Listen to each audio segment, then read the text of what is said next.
وَلَقَدْ يَسَّرْنَا الْقُرْآنَ لِلذِّكْرِ فَهَلْ مِن مُّدَّكِرٍ.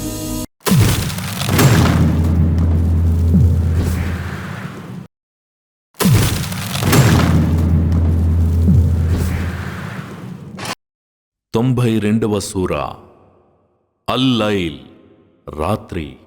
అపార కరుణామయుడు పరమకృపాశీలుడైన అల్లాహ్ పేరుతో ప్రారంభం.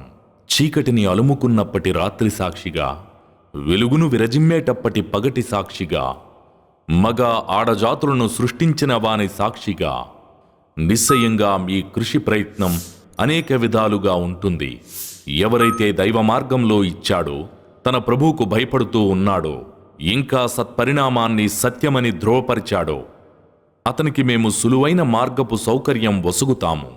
మరెవరైతే పిసినారిగా తయారై నిర్లక్ష్య ధోరణిని ప్రదర్శించాడో, సత్పరిణామాన్ని త్రోసిపుచ్చాడో, అతనికి మేము కఠిన మార్గపు సామగ్రిని సమకూరుస్తాము.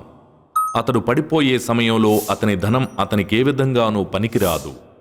నిజంగా మార్గం చూపే బాధ్యత మాదే. పరలోకం ఇహలోకం కూడా నిజంగా మా ఆధీనంలోనే ఉన్నాయి.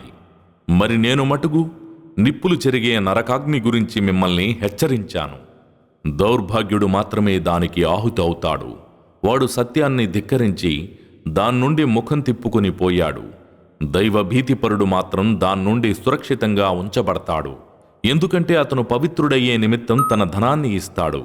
పోనీ అతనెవరికైనా ప్రత్యుపకారం చేస్తున్నాడా అంటే అతనిపై ఒకరి ఉపకారం కూడా లేదాయే. అయినా సరే అతను ఉపకారం చేస్తూనే ఉన్నాడు. మహోన్నతుడైన తన ప్రభువు ప్రసన్నతను పొందటానికి మాత్రమే అతను ఈ పని చేస్తున్నాడు. కాబట్టి ఆయన కూడా తప్పకుండా సంతోషిస్తాడు.